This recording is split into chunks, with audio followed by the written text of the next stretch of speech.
نصير اللهم صل على محمد وآل محمد أما بعد قال الله تعالى في كتاب الحكيم وهو قوله الحق بسم الله الرحمن الرحيم فاقم وجهك للدين حنیفا۔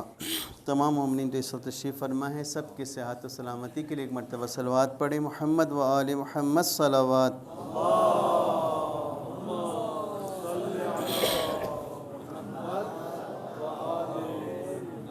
ایام ولادت باسعادت منجی بشریت قائم آل محمد صلی اللہ علیہ وآلہ وسلم شہید صدر کے بارے میں نے کل آپ کو تھوڑا سا بتایا تھا۔ تو اس شہید نے غیر الہی نظام میں، ایک الہی نظام حکومت ہے، وہاں عوام ایک امت کی شکل میں ہوتی ہے، یکجا ہوتی ہے، ایک جماعت کی شکل میں ہوتی ہے۔ وہاں گروہ گروہ نہیں ہوتے، طبقات نہیں ہوتے، پارٹی بازیاں نہیں ہوتی ہے۔ بس سمجھ میں آ رہے ہیں؟ اگر نظام الہی ہو، حکومت اسلامی ہو، الہی حاکم ہو، الہی نظام ہو، تو اس معاشرے میں لوگوں میں کوئی تقسیم نہیں ہوتی ہے۔ بات سمجھ میں آ رہے ہیں؟ لوگ سب ایک ہی لیول کے ہوتے ہیں، سب برابر ہوتے ہیں، سب کو برابر سمجھا جاتا ہے۔ اس میں گروہ گروہ نہیں ہوتے، پارٹیاں نہیں ہوتی ہے، طبقات نہیں ہوتے، بڑا آدمی چھوٹا آدمی نہیں ہوتا ہے۔ اس معاشرے کے اندر سارے انسان برابر ہوتے ہیں، ایک جیسے ہوتے ہیں۔ لیکن اگر معاشرے میں نظام الہی نہ ہو، الہی نظام نہ ہو، بلکہ اب لفظ ہم بولتے ہیں طاغوت تو لوگ پریشان ہوتے ہیں، یہ طاغوت طاغوت کیوں بولتے ہیں؟ چلیں طاغوت کو چھوڑ دیں۔ الہی نظام نہ ہو بلکہ انسانی نظام ہو۔ کیا ہو؟ انسانوں کی، بدماشوں کی، طاقتوروں کی حکومت ہو۔ تو وہاں انسان شہید صدر نے اس نظام میں بسنے والے انسانوں کے 6 گروہ کیے ہیں۔ وہ سسٹم، وہ نظام لوگوں کو 6 گروہوں میں تقسیم کرتا ہے، خود بخود ہوتا ہے، وہ کرنا نہیں پڑتا ہے۔ وہ طاقتوروں کے نظام میں، بدماشوں کے نظام میں، انسانی حاکم، انسان پر انسان کی اگر حکومت مسلط ہو جائے، انسان کو انسان پہ اختیار مل جائے، تو پھر اس معاشرے کے اندر وہ اختیار، وہ نظام لوگوں کو 6 حصوں میں بانٹ دیتے ہیں، 6 گروہوں میں بانٹ دیتے ہیں۔ اب انشاءاللہ آج 2 گروہ کا ذکر کریں گے ہم، کیونکہ ہمارے پاس وقت 15 سے 20 منٹ کا ہوتا ہے، اور پھر کل 2 گروہ، پھر پرسوں 2 گروہ، تاکہ ہمیں یہ معلوم ہو کہ ہم جو دعویٰ کرتے ہیں امام زمانہ علیہ السلام کے ظہور کے انتظار میں ہیں، تو ہم ان 6 میں سے کس گروہ میں بیٹھے ہوئے ہیں، انتظار کر رہے ہیں؟ بات سمجھ میں آ رہے ہیں؟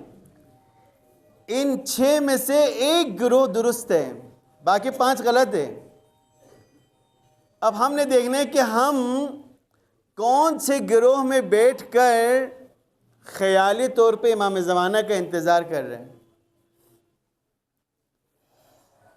تو دوبارہ میں تکرار کو ایک مرتبہ انشاءاللہ پھر سمجھ میں آ جائے گا، کیونکہ ہم آہستہ آہستہ لے کے چلیں گے اس کو۔ دیکھیں، الہی حکومت ہو، الہی نظام ہو، تو وہاں گروہ گروہ نہیں ہوتے، پارٹی پارٹی نہیں ہوتے ہیں۔ ابھی آپ نے دیکھا ایران کے اندر چند شرپسند اسلحہ لے کے نکلے، اس کے 3 دن بعد پوری قوم باہر نکل آئی۔ وہ قوم ایک ہے، ایک امت ہے۔ بات سمجھ میں آ رہی ہیں؟ درمیان سے پولیس اور فوج ہٹ گئی، عوام نکل کے آئی، امت نکل کے آیا فسادیوں کے برخلاف۔ اور یہ ایران میں آپ کو میں بتاؤں، یہ شروع سے ہوتا رہا ہے۔ یہ انقلاب آنے کے بعد سے میدان جو ہے نا، وہ پولیس اور عوام کی لڑائی نہیں رہی ہے، حق والے، خدا والے اور ناخدا والوں کے اندر لڑائی رہی ہے. جو انسانوں کی نوکری کرنا چاہتے ہیں، بندگی کرنا چاہتے ہیں ان کی، اور جو خدا کا بہترین نظام چاہتے ہیں ان میں لڑائی رہی ہے. لہٰذا جب عوام میدان میں حاضر رہا، یہ جو ابھی مغرب وہاں پہ کامیاب نہیں ہو رہا ہے کسی صورتحال میں، آپ کو معلوم نہیں ہے شاید ابھی جو فسادات کے اس پہ اربوں ڈالر خرچ کیا ہے. ایسا نہیں ہوا ہے، یہ پوری مشینری لگائی ہے لیکن ناکام ہو گیا. کس نے ناکام کیا؟ عوام نے، باشعور عوام نے. یہ پولیس سے سنبھلنے والے کام نہیں تھی. اگر پولیس تشدد شروع کر دیتے تو یہ مزید بڑکنا تھا. اس نے جب امت نکل کے آ گئی، جب قوم نکل کے آ گیا تو فسادی خود بخود میدان سے بھاگ گئے، ختم ہو گئے. تو الہی نظام میں امت ہوتا ہے، پارٹیاں نہیں ہوتی، گروہ نہیں ہوتے، طبقات نہیں ہوتے معاشرے کے اندر. لیکن اگر انسانی نظام ہے، ظالمانہ نظام ہے، فرعونی سسٹم ہے،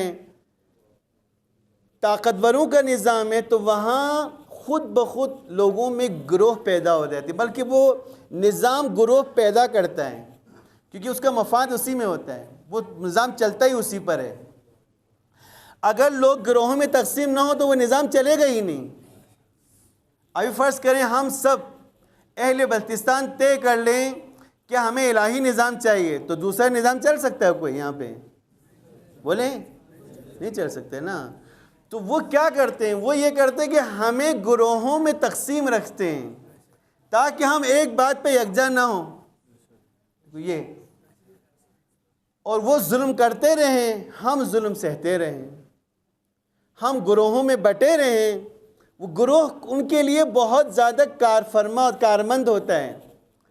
فرعونی نظام کے لیے، ظالمانہ سسٹم میں گروہ جو ہے یہ ان کے لیے مددگار ہوتا ہے. آپ جتنی زیادہ پارٹیاں بنائیں گے، جتنے زیادہ گروہوں میں تقسیم ہوں گے، اتنا ہی اس نظام کے لیے بہترین ہوتا ہے وہ. اور جتنا آپ یکجا ہوں گے، ایک قوم بننے کی کوشش کریں گے، ایک امت بننے کی کوشش کریں گے، تو وہ اتنے ہی آپ سے پریشان ہوں گے پھر. اسی لیے جب امت کی بات کی جاتی ہے تو لوگ مثلا اس کی مخالفت کرتے ہیں. بات سمجھ میں آ رہے ہیں؟ تو فرماتے ہیں کہ شہید صدر، اچھا ان کے سامنے تو عراقی معاشرہ تھا. بات سمجھ میں آ رہے ہیں نا؟ شہید صدر صدام کے زمانے میں آپ کو شہید کیا گیا. تو صدام اصل میں بات ایسی نکلتی ہے، ایک مرتبہ صلوات پڑھی محمد والے محمد.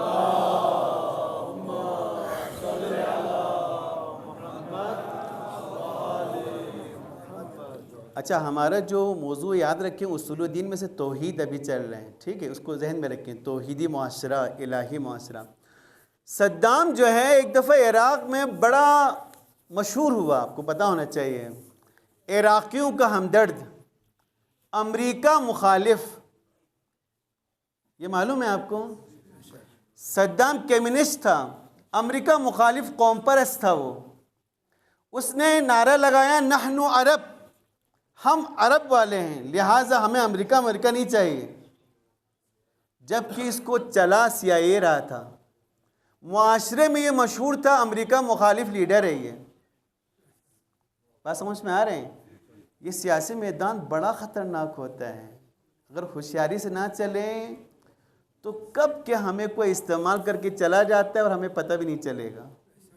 ہاں صدام شروع میں، یہ صدام وہاں کا سربراہ، صدر بننے سے پہلے، جنرل بننے سے پہلے یہ کمیونسٹ کارکن تھا. اور اس کو آہستہ آہستہ شہرت دیا. کیسے شہرت دیا؟ یہ امریکہ مخالف ہے، عرب قوم پرست ہے، یہ کمیونسٹ بھی ہے. مثلا یہ مغربی جمہوریت کو نہیں مانتا، یہ اس ٹائپ کا آدمی اس کو. صحیح ہے.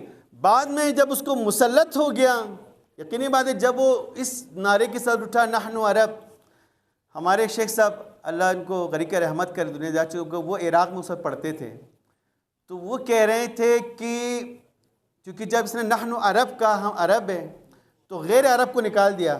نجف سے، کربلا سے، تمام مدارس سے علماء کو، سب کو، غیر عرب سب نکل جاؤ یہاں سے. تو ایک ایرانی جو کا گھر خالی ہوا تو 2 عراقیوں میں لڑائی ہوا اس گھر پہ قبضہ کرنے کے لیے، ایک نے دوسرے کو مار دیا. بات سمجھ میں آ رہے ہیں؟ شیعہ تھے. اچھا وہ لوگ کون تھے؟ ہاں شیعہ، سنی نہیں، شیعہ. 2 عراقی شیعہ آپس میں لڑ پڑے اس گھر پہ قبضہ کرنے کے لیے جو ایرانی خالی کر کے آ گئے تھے. صدام پاپولر لیڈر بن گیا، عراق کا پسندیدہ لیڈر. بعد میں اس نے ایک ایک کر کے صفائی شروع کر دی. اس نے، یہ بڑی ہوشیاری چاہیے ہوتا ہے، کیونکہ وہ تھا سنی. نام صدام حسین، کیا نام ہے؟ ہاں، تھا سنی، بے دین، کمیونسٹ، مذہب کی بات نہیں کرنے والا. یہی شہید باقر صدر نے اپنی دوسری کتاب میں لکھا، وہاں کے اہل سنت کو لکھا، شیعوں کو لکھا، کہا نہ یہ شیعہ ہے نہ یہ سنی ہے، نہ یہ اسلامی خلافت چاہتا ہے مثلا سنیوں والا، نہ یہ شیعوں والا امامت ہے. یہ فراڈ ہے، یہ دھوکہ ہے جو کچھ بول رہی ہے. جب آپ نے لوگوں کو شعور دلانے کی کوشش کی تو آپ کو گرفتار کیا گیا، آپ کو گرفتار کیا، پھر آپ کو شہید کر دیا.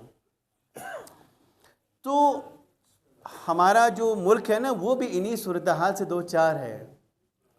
اگر ہم ہوشیاری سے نہیں چلے تو ہمیں لوٹ لیا جائے گا، مروا دیا جائے گا. یہ جو انٹرنیشنل سیاست ہوتی ہے یہ بڑی گندی ہوتی ہے، بڑی خبیثانہ ہوتی ہے، اور اس کے ساتھ پردے ہوتے ہیں پیچھے. ان پردوں کے پیچھے سے کام چل رہا ہوتا ہے، اور آپ اور میں صرف سامنے جو نظر آتا ہے اس کو دیکھتے ہیں. لہٰذا شہید نے عراقی معاشرے جو سامنے تھا وہاں پہ اس کو سامنے رکھ کے بیان کیا، اور بالکل آج پاکستانی معاشرہ تقریباً ایسا ہی ہے. تو فرمائے کہ اس میں جو پہلا گروہ ہے، بس آج یہی گروہ کا ذکر کر کے چھوڑتے ہیں، وہ گروہ ہے جو ظالم بھی ہے اور مستضعف بھی ہے. کیا؟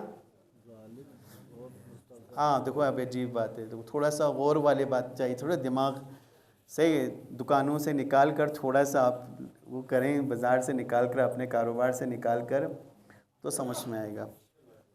جس کو ہمارے ائمہ علیہ السلام کی روایت کی تعبیر میں اعوان الظلمہ کہا، یعنی کہ ظالموں کے مددگار. خود ظلم نہیں کر رہے، ظالموں کے مددگار. بات سمجھ میں آ رہے ہیں؟ دیکھو نا، ظالم اتنے آرام سے ظلم تھوڑی کر سکتا ہے. اس کو اگر مددگار، وہ مددگار مختلف شکل میں ہوتے ہیں، وہ مددگار مختلف شکل میں. تو پہلا گروہ ہے جو ظالم ہیں وہی مظلوم بھی ہیں. کیا؟ ہاں دیکھو، بات سمجھ میں آ رہے ہیں؟ ہم کیوں مظلوم ہیں؟ چونکہ ہم ظالم بھی ہیں. بات سمجھ میں آ رہے ہیں؟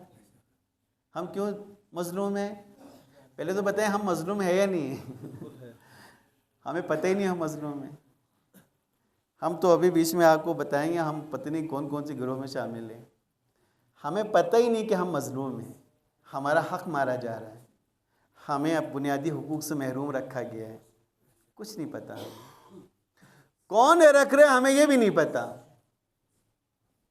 بہرحال تو پہلا گروہ آپ نے کہا جو ظالم بھی ہے اور مظلوم بھی ہے، جو ظالم کا اجتماع بنتا ہے. بات سمجھ میں آ رہے ہیں؟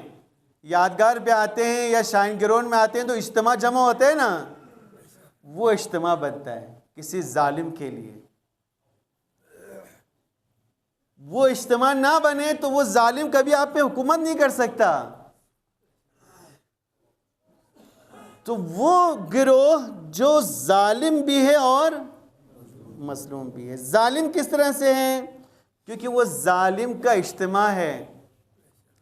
جب ظالم آتا ہے روڈ پہ تو اس کا اجتماع یہ مظلوم بنتے ہیں.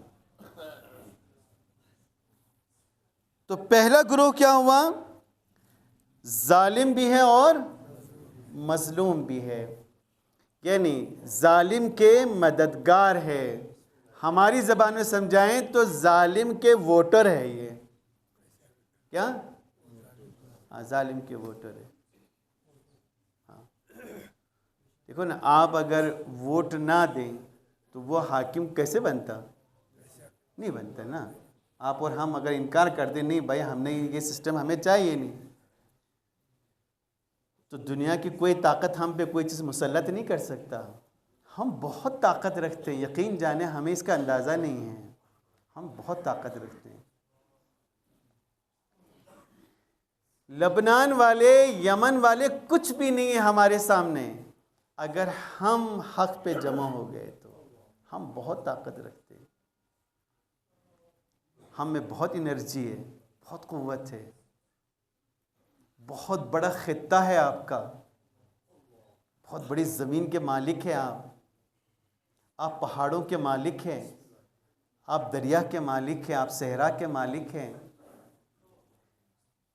لیکن آپ کے ساتھ ان ظالموں نے کیا کیا ہوا ہے؟ آپ کو گروہوں میں بانٹا ہوا ہے، یہ سمجھنا ہوگا۔ پھر میں کس گروہ میں ہوں اسے سمجھنا ہوگا، تاکہ ان گروہوں سے ہم نکلیں اور ایک واقعاً مستضعف قوم بنے، جو ظالم کے مددگار نہ ہو، جو ظالم کو کہیں سے بھی مدد نہیں پہنچاتا ہو۔ وہی گروہ امام زمانہ علیہ السلام کا صحیح منتظر کہلائے گا۔